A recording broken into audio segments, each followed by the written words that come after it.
The sun had barely risen over the jagged Arizona ridges when the desert wind carried the sharp echo of iron chains dragging through the dust. A lone cowboy named Ethan Crow was riding slow along the trail, his horse's hooves tapping against the cold earth like a heartbeat out of rhythm. He had been out since before dawn, searching new grazing land for his cattle after a long, dry spell. But what he found that morning was something he never could have prepared himself for. Before the story begins, if you're new to the channel, welcome to Frontier Echoes, where we bring you real grit, raw emotion, and tales from the Old West that hit the heart like a shot of whiskey. Saddle up, settle in, and let's ride into the story. Ethan spotted what looked like a bundle of cloth lying beside a cluster of rocks near a dried riverbed. But as he got closer, he saw the bundle move, shiver, and struggle. He dismounted slowly. What he found made his breath freeze.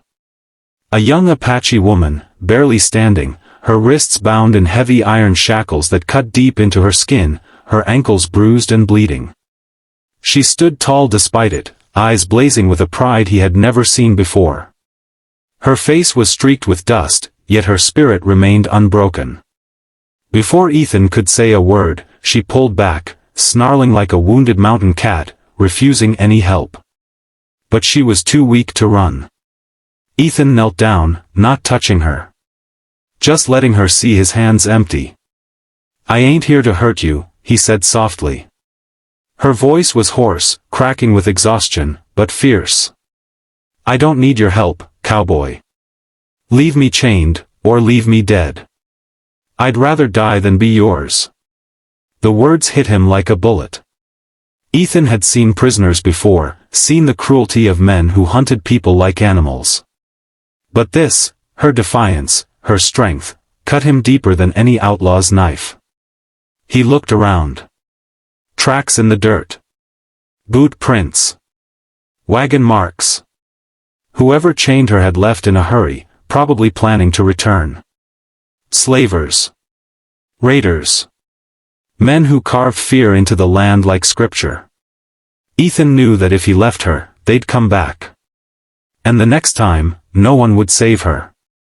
He took out his knife slowly. She tensed, muscles quivering, but she refused to show fear. He moved behind her and raised the blade. At dawn, as the first rays of morning light goldened the desert, the sharp sound of metal cracking broke the silence. Ethan sliced through the chains and let them fall to the earth. The woman stumbled forward. Free. Yet her words came back harder than the chains ever had. "I said I'd rather die than belong to you." Ethan stepped back. "Good. Because I don't want you belonging to nobody. Not me. Not them. You're free to walk away." She blinked, stunned. Then suspicious. Then confused. She had prepared herself for death or enslavement, not freedom. He placed his knife on the ground between them and backed up to his horse. "You walk whichever way you want," he said. "I won't chase you." She stared at him for a long time, breathing unevenly. But her legs were weak, her body starved. Freedom meant nothing if her strength faded by midday. Ethan mounted his horse, turning away, giving her space to decide. He had ridden only a few feet when he heard a soft thud. He turned back and found her collapsed in the dust. She had fainted. He hesitated, knowing she'd hate him for touching her. But he couldn't leave her to die. He lifted her as gently as a man could, placing her across his saddle. She didn't stir. On the long ride back to his ranch, he kept his eyes forward, not glancing at her even once. The desert wind whispered a warning, this woman was not like others. She carried the strength of her people, the pride of her ancestors. And saving her might cost him more than he knew. When she woke, she was inside Ethan's small wooden cabin, lying on a bed of clean blankets, her wounds washed and bandaged. A bowl of food sat beside her. She shot up instantly, panic flashing. Her hands flew to her wrists, no shackles. Then she glared at Ethan, who stood across the room, arms crossed but calm. You kept me alive, she said bitterly. Why? Because you deserved the choice, he answered. And because leaving you out there would have haunted me for the rest of my life. She didn't thank him. She simply stared at him with fire in her eyes. That fire never dimmed. My name is Ethan, he finally said. She waited. And you? He asked gently. I owe you nothing.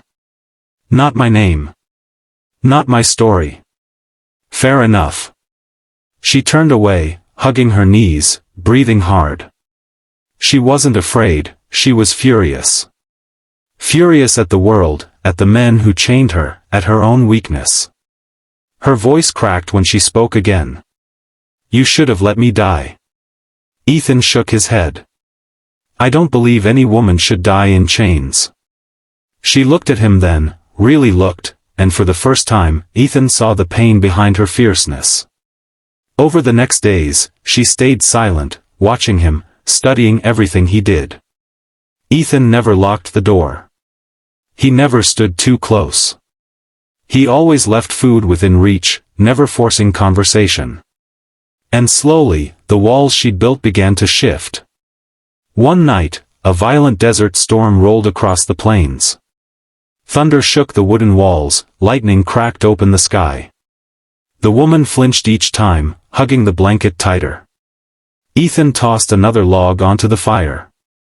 Storm will pass by sunrise. Suddenly, she whispered, My name is Naya. Ethan turned slowly, trying not to startle her. It's a strong name. It means one who endures. You've lived up to it. She looked at him, for the first time without hostility. You freed me. But I don't know why you'd risk yourself for someone you don't know. Because I do know, he said. I know what it looks like when someone's been hurt and abandoned. And I ain't the kind of man who walks away from that. The storm outside calmed long before the storm inside her did. By dawn the next morning, Naya was standing outside the cabin, looking toward the horizon. She spoke without turning to him. You aren't keeping me. I go where I choose.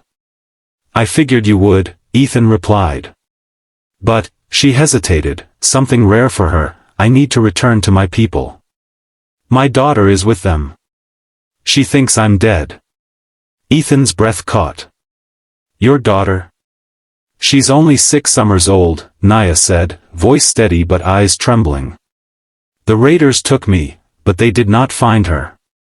I must get back before they do. Ethan didn't hesitate. I'll ride with you. She whipped around. I don't need your help. Maybe not, he said softly. But getting your daughter back safely, that's something worth fighting for. And you ain't facing that alone. Naya stared at him. Disbelief. Conflict. Fear she refused to show. Gratitude she refused to admit. Finally she said, if you slow me down, I'll leave you behind. Ethan nodded with a half-smile. Fair enough. Their journey began before sunrise. 2 riders, one carrying scars on her soul, the other carrying a heart too stubborn to quit. They traveled through open plains, over red canyons, across dry riverbeds. Naya moved like someone who knew the land deeply, reading it like scripture. Ethan followed her lead, learning her silence, learning her strength. On the 3rd night, while they camped near a creek, Naya finally spoke again. When you cut my chains, I didn't understand. No man ever gave something without wanting to take more. I didn't want anything, Ethan replied. That is why it scared me. He looked at her, understanding. Naya, your freedom was yours before I found you. I just gave back what never should have been taken. She looked down at her hands. I said I'd rather die than belong to you. I remember. Do you hate me for it? Ethan shook his head slowly. No. You were fighting for your life. And your pride. A woman who won't break, that's worth respecting. Naya's breath caught. Not because of his words, but because they didn't try to cage her. They lifted her. The next day, danger finally found them. Smoke rose in the distance, thin, dark, unsettling. Naya's eyes widened. That's near my village. They sprinted on horseback. When they reached the ridge overlooking the valley, Naya gasped. The village was damaged, huts burned, belongings scattered, signs of struggle everywhere. But no bodies. They fled, Naya whispered. They escaped. They must have hidden deeper into the canyons. She scanned the ground, examining tracks. Small footprints, she said suddenly, kneeling. My daughter, she's alive. Relief surged through her, but so did panic. Raiders were close. Their prints overlapped the villagers, following them. Without hesitation, Ethan and Naya rode into the canyons, tracking the prints through narrow passageways and rocky slopes. Hours passed. The sun dipped. Shadows grew.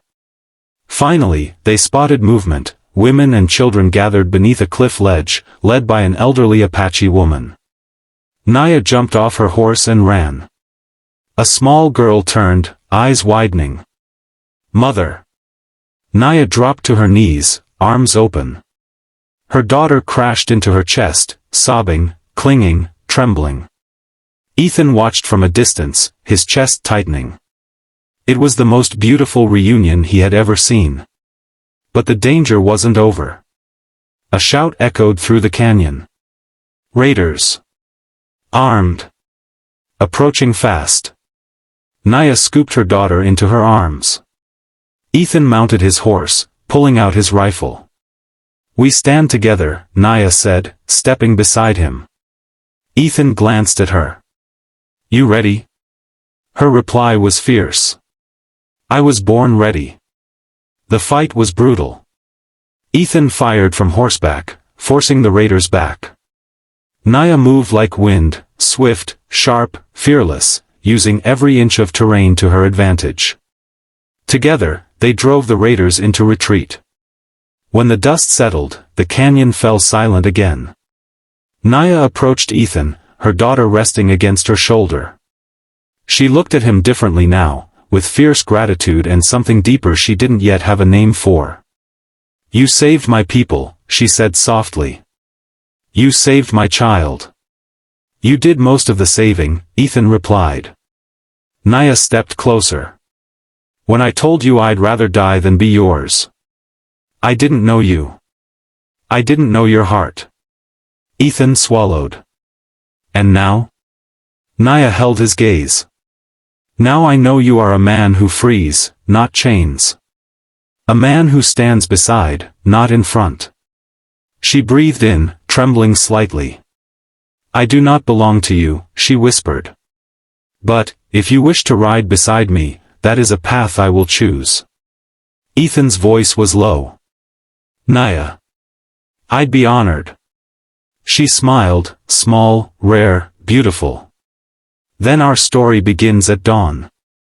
And as the first light touched the Indian canyons and painted the desert gold, the cowboy who freed a chained woman began a new journey, not with a prisoner, but with an equal. A warrior. A mother. And a woman who had finally found a reason to live. A reason she chose for herself.